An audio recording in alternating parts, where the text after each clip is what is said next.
Bueno, seguimos con Numinis, época 1, número 1, y en este caso nos encontramos, como os suelo detallar, en el punto 4, ontología, metafísica y teoría del conocimiento, y hemos llegado al último paper de este apartado. Y como el siguiente son las reseñas, me temo que solo queda un vídeo más para que acabemos este número, después de recorrer todos los ensayos con vídeo reseñas. Estoy muy contento, así que vamos a abordar este que os digo, os lo enseño por aquí. En este caso se denomina el caso Snowden como ejemplo práctico a favor del particularismo en epistemología de las teorías de las conspiraciones. De Pablo Verde Ortega nos manda el texto desde la Universidad Autónoma de Madrid, como bien sabéis, hogar de la revista.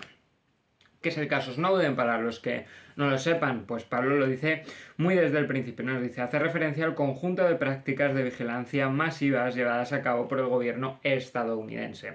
Fueron reveladas precisamente por Edward Snowden y bueno, pues ahí se vieron que el gobierno americano llevaba una serie de prácticas de espionaje que afectaron, pues aquí lo dice, una red de control internacional que incluía el espionaje de países como China o Hong Kong, así como la pesquisa de hasta 39 embajadas, incluida la de la Unión Europea en Nueva York. Además, registraban a líderes mundiales y entre ellos encontramos, pues en el caso particular de España, por ejemplo, a Mariano Rajoy y a Rodríguez Zapatero. De hecho, aparecen también otros líderes mundiales como Angela Merkel. Bueno, el caso es que en este caso estamos a lo que podría considerarse, y a eso va a ir Pablo, una teoría de la conspiración que, como mucha gente opina, ¿no? Pues tiene un grado de evidencia empírica superior al de otras teorías de las conspiraciones. Por lo menos la recepción popular de esta teoría ha sido más a considerarla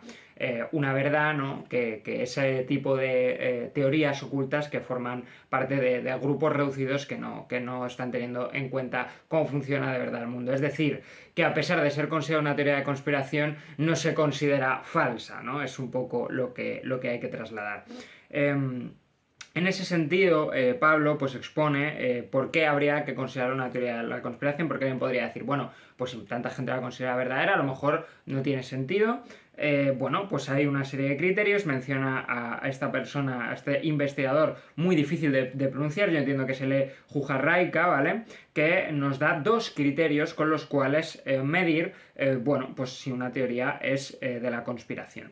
La teoría en cuestión, este es el primer criterio, denominado el criterio del conflicto, debe contradecir la versión oficial, lo que es claramente el caso de Snowden, pues el gobierno estadounidense hasta entonces ni se había pronunciado sobre el tema, lo que es una especie de negación tácita, y luego en ningún momento aceptó ni dijo que esa información fuese verdadera. Estamos hablando en cualquier caso de documentos que aparecen como clasificados y que de repente se revelan pues por una persona que sería ajena a esta teoría de la conspiración, pero que habría revelado, ¿no?, esa información esencial. El caso B sería un criterio de la conspiración. La teoría debe contar con una trama o conspiración en su explicación de los hechos. Aquí Pablo dice que, bueno, en realidad no es del todo este componente desestabilizador y antiinstitucional, dice, el que está presente en el caso Snowden, pero aún así sí sería parecido, y por eso nos da estos dos criterios. Dice, restringiremos la caracterización de este criterio, ¿no?, a 1. Una trama secreta orquestada por una persona o un grupo; 2. Con objetivos específicos; y 3. Dirigida contra algo o alguien. Obviamente, como estamos viendo, estos criterios restringidos tal y como acabamos de expresar, sí que son cumplidos, ¿no?, por la teoría de conspiración del caso Snowden, lo que efectivamente habilita entenderla como una teoría de la conspiración. Y aquí está la brecha de la discusión epistemológica. Y si hay teorías de la conspiración que en según qué momentos hay que estar dispuestos a aceptar, es cualquier teoría de la conspiración, por el mero hecho de ser conspiranoica, una teoría necesariamente falsa, o incluso si no falsa, necesariamente rechazable desde un punto de vista epistemológico, y por eso habla Pablo de esta idea de generalismo, vicios epistémicos en las teorías de la conspiración, y bueno, caso Snowden, que es como se llama este punto 2, ¿no? Refiriéndose al caso, porque efectivamente una postura generalista considera que hay vicios epistemológicos en creer cualquier teoría de la conspiración. Nos dice Pablo, el generalismo es la postura dentro de la epistemología de las teorías de la conspiración, según la cual postular estas como la mejor explicación de un cierto suceso es por defecto una opción viciosa epistémicamente hablando. Y el caso es que va a citar aquí a Dennett, ¿no? Que es un crítico del generalismo, precisamente dando una serie de criterios, ¿no? De lo que serían estos vicios epistémicos. ¿Y cuál va a ser el interés relativo al caso Snowden? Comparar cuáles cumplen y si en ese sentido habría que considerar bajo una perspectiva generalista también creer en teorías como la del caso Snowden, una creencia epistemológicamente viciada, lo que parecería está en contra de las intuiciones sobre este caso, ¿no? Es un poco lo que hay que tener en la cabeza. Bueno, el primer punto, el primer criterio sería selectividad, la presentación de proposiciones cuidadosamente seleccionadas de un total de evidencia empírica mucho mayor para hacer que una candidata a explicación parezca justificada cuando de otro modo podría no ser así. Está citando aquí directamente de Dennett. Snowden reveló una información parcial y en ese sentido estaría incompleta. Estaría dentro de lo que consideraríamos este proceso de selección, cumpliría este criterio. Uso de datos errantes sería otro criterio, ¿no? Y en ese sentido veríamos que serían datos que no aparecen en la versión oficial, lo que nuevamente con Snowden es cierto. El punto B, básicamente, esto es más bien una explicación, dice, toda su evidencia se basa en contenido clasificado del que no hay constancia en la versión oficial del gobierno estadounidense y que incluso la contradice. Y sobre todo la cuestión sería en que esos datos errantes no pueden falsarse, lo que me parece una cuestión compleja, porque creo que habría que ver de en qué sentido no se pueden falsar. Obviamente un ciudadano de a pie no puede falsar los datos revelados por Snowden, pero sí que es cierto que cabría, sobre todo si pidiésemos ejercicios democráticos de transparencia, una posibilidad de falsabilidad de aquello que está dentro, ¿no? De esas arcas de información del gobierno estadounidense. Con lo cual, bueno, efectivamente esto es para un ciudadano no falsable, o desde luego mucho menos falsable que otro tipo de proposiciones, pero no diría yo, tampoco lo está diciendo Pablo, que se trata de una falsabilidad absoluta. Aún así, dado lo que acabo de decir, para el ciudadano a pie sí que sería por lo menos algo compatible este criterio nuevamente con el caso Snowden. El criterio número C sería el problema de la magnitud. Este es muy interesante. Dice, atañe a la alta improbabilidad de que una supuesta conspiración de gran envergadura pueda llevarse a cabo sin que ninguno de los numerosísimos miembros de la conspiración la destape deliberadamente o por error. Es decir, que las conspiraciones que postulan enormes grupos conspirantes no podrían ser verdaderas porque necesariamente alguien tiene que revelar o se le tiene que escapar en algún momento información de tal manera que se filtre. Luego lo dice Pablo, claro, aquí está la cuestión de que Snowden es un agente externo revelando información, es decir, no es miembro propio de la teoría de la conspiración, lo que hace que Snowden también cumpla este criterio.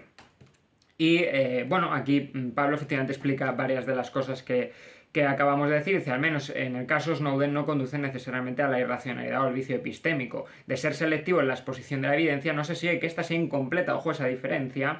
Los documentos filtrados que sustentan la teoría de una red masiva de vigilancia son archivos gubernamentales clasificados cuyo grado de fiabilidad resultaba alto. Claro, lo más probable es que si Snowden hubiese revelado un número mayor de documentos, la evidencia hubiera sido más notoria. Es decir, que en este caso esa selección que no es no cubre todos los datos, resulta que juega a favor de la opinión contraria a la que se está defendiendo, porque en realidad cabe claramente la posibilidad de que de revelar más datos se seguiría fundamentando y haciendo más sólida la revelación, ¿no? Y las teorías a las que apunta el caso Snowden. Así que puede suceder al revés, ¿no? Que esa selección por pues una cuestión de dificultades para revelar ciertos documentos o cualquier otro tipo de problema material concreto, pues haga que parezca tu postura menos fuerte de lo que en realidad si se revelase todo sería. Es cierto que estamos ante una teoría contrafáctica, pero los datos errantes que Snowden errantes en este sentido, recordar, de no oficiales, no de equivocados, no de falsos, ha aportado no han sido rebatidos por parte del gobierno estadounidense con evidencia suficiente. Es decir, también habría, por supuesto, una carga, un papel que tendría que jugar la institución oficial que quiere defender que esa teoría de la conspiración no es verdadera, ¿no? Más aún, su reacción a las filtraciones, como la orden de búsqueda y captura contra Snowden, así como los cambios de las políticas de privacidad en muchos países de un tiempo a esta parte, parecen indicar en la práctica que las revelaciones del exagente merecen credibilidad. El exagente es Snowden, ¿no? Entonces, ¿qué estamos viendo? Que no solo lo que dice Snowden, sino lo que el gobierno no dice, sino que hace, ¿no? El tipo de prácticas que lleva a cabo una vez se revela en el caso, sí que parecen compatibles con la idea de que habría que dar credibilidad a esa conspiración. Es decir, que incluso de manos del mecanismo oficial que pretende rechazar la teoría de la conspiración se podrían estar viendo ciertos visos, ¿no? Que se le escapan por políticas que aplican a apoyar esa teoría. Y todo esto, precisamente, en lo que quiere encajar Pablo es en la idea, lo veremos ahora las conclusiones que llegan literalmente ahora, básicamente con la idea de que el generalismo, la idea de rechazar una teoría de la conspiración por el mero hecho de ser una teoría de la conspiración, dados los criterios que Pablo ha explorado para esta teoría, no termina de ser una buena idea, porque según los criterios que estamos utilizando actualmente para distinguir qué es una teoría de la conspiración, cabe claramente la posibilidad de que existan teorías de la conspiración que no estén viciadas epistémicamente, por lo que constituiría un error rechazarlas a priori sin ir precisamente a analizar caso por caso, es decir, el particularismo del que hablaba la introducción. Y a eso vamos, leo un par de citas ya a las conclusiones y nos desplazamos directamente, como hacemos siempre, al último párrafo. La razón principal por la que nos posicionamos a favor y en contra de una teoría de la conspiración cualquiera es más de orden político que epistémico. Antes de poseer evidencia que la ratifique o la niegue, tendemos a abrazarla o rechazarla en función de nuestra ideología. Y aquí nos dice Pablo, necesitamos pues una alternativa al generalismo que nos permita enfrentarnos a la mirada de teorías de la conspiración presentes en la esfera pública, con herramientas más solventes que las meras preferencias políticas. Y ya leo la última parte del párrafo, dice, en su lugar deberemos tomar cada una individualmente y juzgarla a partir de la evidencia que fuese o no capaz de aportar para justificarse.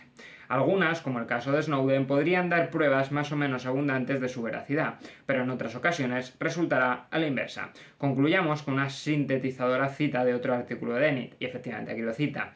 En un mundo donde admitimos no solo que las conspiraciones ocurren, sino que además hay más de las que quisiéramos pensar, si alguien asegurase que hay una conspiración en curso aquí y ahora, no deberíamos investigar dicha aseveración, no deberíamos desestimarla, sin más, perdón, eso no es una pregunta. No deberíamos desestimarla sin más. Habría que ir caso por caso, es este particularismo. Deberíamos tratar la alegación con suficiente seriedad como para preguntarnos cuál es su evidencia y cuán bien dicha evidencia se sostiene comparada con otras hipótesis explicativas rivales. Es decir, nuevamente que la teoría de la conspiración, una teoría de la conspiración, se debe analizar caso por caso, sin rechazarlas a priori por el mero hecho de ser conspiranoicas. Y con esto hemos acabado. Nos vemos.